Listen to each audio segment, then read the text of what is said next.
This English sentence is 100% correct, but a native speaker might not always say it exactly like this, and they might change one thing about it. Do you know what that thing is? I love coffee, whether it's hot or iced. In this sentence, a native speaker might not always say whether it is hot or iced, because they might just say whether it be hot or iced instead. This sentence means that I love coffee and it doesn't matter if it's hot or iced. And in general, we can use whether it be to list several different possibilities like hot coffee or iced coffee, and to say that none of them matter because the main statement will always be true.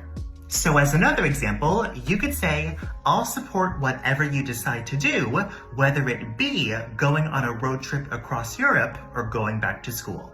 Whether it be is an example of the subjunctive mood, and we do actually use it in everyday conversations, but we use it only with the verb to be when listing several different possibilities. We can also use the plural form of this phrase and say whether they be.